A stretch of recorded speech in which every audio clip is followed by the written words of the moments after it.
جب رسول اللہ صلی اللہ علیہ وسلم نے رسالت کی تبلیغ اور امت کی خیر خواہی کا کام مکمل کر لیا تو آپ کے اقوال و افعال میں دنیا سے رحلت کے آثار نمایاں ہونا شروع ہو گئے۔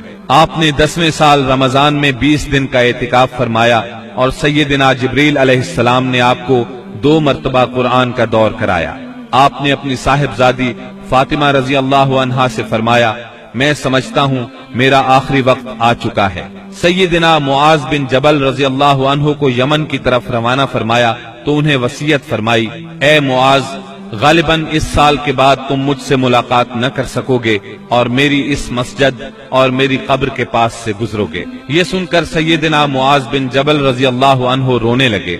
آپ نے حجۃ الوداع میں کئی بار کہا، غالباً میں تم لوگوں سے اپنے اس سال کے بعد نہ مل سکوں گا، غالباً اس سال کے بعد حج نہ کر سکوں گا۔ اسی طرح الیوم اکملت لکم دینکم اور اذا جاء نصر اللہ کا نزول اسی بات کا پیغام تھا کہ آپ دنیا میں اپنی مہم سے فارغ ہو چکے ہیں، اور اسی وجہ سے اس حج کا نام حجۃ الوداع رکھا گیا، کیونکہ آپ نے اپنے رب سبحانہ و تعالی کی طرف منتقل ہونے کے لیے لوگوں کو الوداع کہا۔ ماہ سفر کے آخر میں آپ رات کے وقت بقیع غرقد تشریف لے گئے، اہل بقیع کے لیے دعائے مغفرت کی اور فرمایا، ہم بھی تم سے آن ملنے والے ہیں۔ ماہ سفر کے آخری پیر کو رسول اللہ صلی اللہ علیہ وسلم ایک جنازے میں بقیع تشریف لے گئے۔ سیدہ عائشہ صدیقہ رضی اللہ عنہا فرماتی ہیں، آپ بقیع سے واپس تشریف لائے تو میں اپنے سر میں درد محسوس کر رہی تھی اور یہ کہہ رہی تھی کہ ہائے میرا سر۔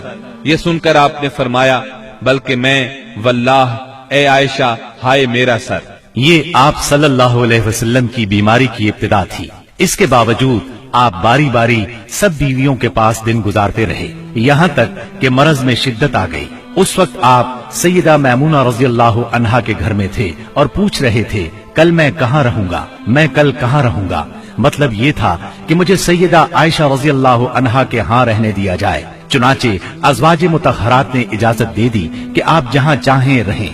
آپ سیدنا فضل بن عباس اور سیدنا علی رضی اللہ عنہما کے سہارے پاؤں زمین پر گھسیٹتے ہوئے نکلے اور سیدہ عائشہ صدیقہ رضی اللہ عنہا کے گھر منتقل ہو گئے۔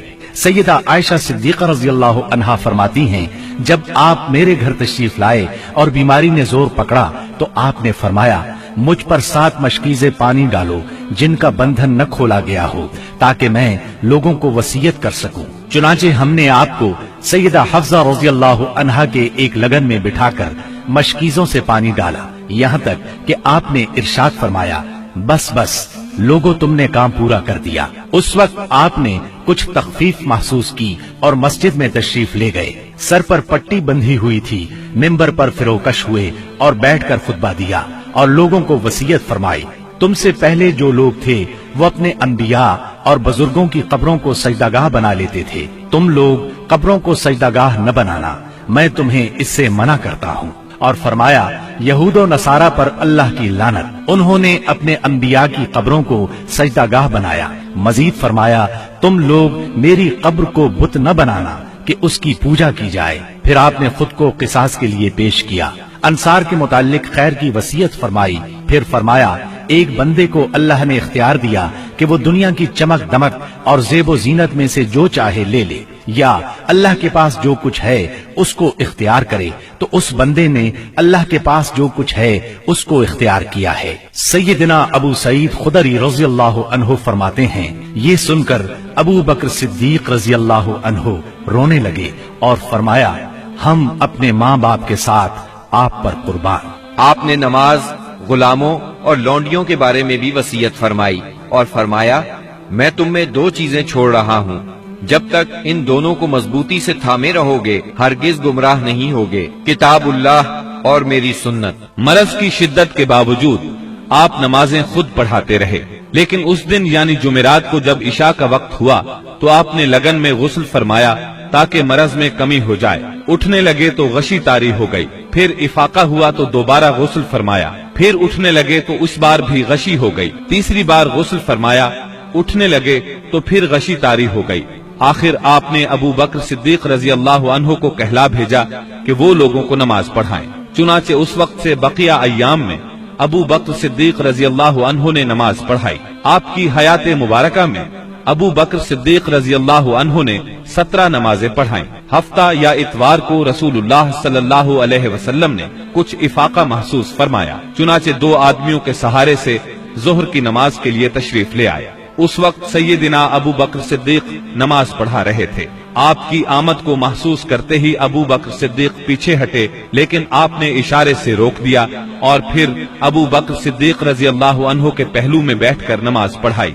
اس نماز کی صورت یہ تھی کہ آپ کو دیکھ کر ابو بکر صدیق اور ابو بکر صدیق کو دیکھ کر دوسرے لوگ نماز کے ارکان ادا کرتے جاتے تھے۔ 12 ربیع الاول پیر کے دن حجرہ مبارک سے آپ نے پردہ اٹھا کر دیکھا تو صحابہ فجر کی نماز میں خشوع اور خضوع سے مشغول تھے۔ یہ منظر دیکھ کر آپ خوشی سے مسکرا دیے۔ مسلسل علالت کے باعث کمزوری بہت ہو گئی تھی۔ سیدہ عائشہ صدیقہ رضی اللہ عنہا کا سہارا لے کر لیٹ گئے۔ اسی روز یا اسی ہفتے میں کسی روز آپ نے سیدہ فاطمہ رضی اللہ عنہا کو بلایا اور کچھ سرگوشی کی، وہ سن کر رونے لگی۔ پھر کچھ سرگوشی کی تو وہ ہنسنے لگی۔ سیدہ عائشہ نے پوچھا تو چھپا گئیں، لیکن نبی صلی اللہ علیہ وسلم کی وفات کے بعد انہوں نے بتایا کہ پہلی مرتبہ آپ صلی اللہ علیہ وسلم نے فرمایا تھا کہ آپ اپنے اسی مرض سے وفات پا جائیں گے۔ یہ سن کر میں روئی۔ پھر آپ نے فرمایا کہ آپ کے اہل و عیال میں سب سے پہلے میں آپ سے ملوں گی، اس لیے میں ہنسی تھی۔ اور آپ نے انہیں یہ بشارت بھی دی تھی کہ آپ ساری خواتین جنت کی سردار ہیں۔ دن جیسے جیسے چڑھ رہا تھا آپ پر بار بار غشی طاری ہو رہی تھی۔ سیدہ فاطمہ رضی اللہ عنہا یہ دیکھ کر بولی، ہائے میرے باپ کی بے چینی۔ آپ نے ان کے الفاظ سنے تو فرمایا، آج کے بعد تمہارا باپ کبھی بے چین نہیں ہوگا۔ پھر آپ نے حسن اور حسین رضی اللہ عنہما کو چوما، ازواج مطہرات کو بلا کر واعظ و نصیحت فرمائی۔ ادھر لمحہ بلمحہ تکلیف بڑھتی جا رہی تھی اور اس زہر کا اثر بھی ظاہر ہونا شروع ہو گیا تھا جو آپ کو خیبر میں کھلایا گیا تھا۔ چنانچہ آپ اس کی تکلیف شدت سے محسوس کر رہے تھے۔ آپ نے اس حالت میں چہرے پر ایک چادر ڈال رکھی تھی۔ جب سانس پھولنے لگتا تو چادر چہرے سے ہٹا دیتے۔ اس حالت میں بھی آپ نے فرمایا، یہود و نصارہ پر اللہ کی لعنت، انہوں نے اپنے انبیاء کی قبروں کو سجدہ گاہ بنایا۔ مطلب یہ تھا کہ تم ایسے کام نہ کرنا۔ آپ نے ان لمحات میں یہ وصیت بھی فرمائی، سرزمین عرب میں 2 دین باقی نہ رہنے دیے جائیں۔ یہ آخری وصیت تھی جو آپ نے لوگوں کو فرمائی۔ اس کے بعد کئی بار فرمایا، الصلاة الصلاة وما ملكت ایمانکم، نماز نماز اور تمہارے زیر دست لونڈی اور غلام، یعنی ان کا خاص خیال رکھنا۔ پھر نزا کی حالت شروع ہو گئی۔ سیدہ عائشہ رضی اللہ عنہا نے آپ کو اپنے سینے اور گلے کے درمیان سہارا دیا۔ اسی دوران میں ان کے بھائی عبد الرحمن بن ابی بکر آئے۔ ان کے پاس کھجور کی تازہ مسواک تھی۔ رسول اللہ صلی اللہ علیہ وسلم مسواک کی طرف دیکھنے لگے۔ سیدہ عائشہ صدیقہ سمجھ گئیں کہ آپ مسواک کرنا چاہتے ہیں۔ انہوں نے پوچھا، کیا آپ مسواک کرنا چاہتے ہیں؟ آپ نے سر کے اشارے سے ہاں فرمایا۔ چنانچہ انہوں نے مسواک لے کر چبائی، نرم کی اور پھر آپ نے اس کو لے لیا۔ نہایت اچھی طرح مسواک کی۔ آپ کے سامنے پیالے میں پانی تھا۔ آپ پانی میں دونوں ہاتھ ڈال کر چہرہ پوچھتے جاتے تھے اور فرماتے جاتے تھے، اللہ کے سوا کوئی معبود نہیں، بے شک موت کے لیے سختیاں ہیں۔ پھر آپ نے دونوں ہاتھ یا انگلی اٹھائی، نگاہ چھت کی طرف بلند کی، دونوں ہونٹوں پر کچھ حرکت ہوئی۔ سیدہ عائشہ رضی اللہ عنہا نے کان لگایا تو آپ فرما رہے تھے، ان انبیاء، صدیقین، شہداء اور صالحین کے ساتھ جنہیں تو نے انعام سے نوازا، اے اللہ مجھے بخش دے اور مجھ پر رحم فرما اور مجھے رفیق اعلیٰ میں پہنچا دے، اے اللہ رفیق اعلیٰ۔ آخری فقرہ 3 بار دہرایا اور روح پرواز کر گئی، ہاتھ جھک گیا اور آپ رفیق اعلیٰ سے جا ملے۔ یہ پیر کا دن تھا، ربیع الاول کی 12 تاریخ اور ہجرت کا 11واں سال تھا۔ اس وقت نبی صلی اللہ علیہ وسلم کی عمر 63 سال 4 دن ہو چکی تھی۔ انا للہ و انا الیہ راجعون۔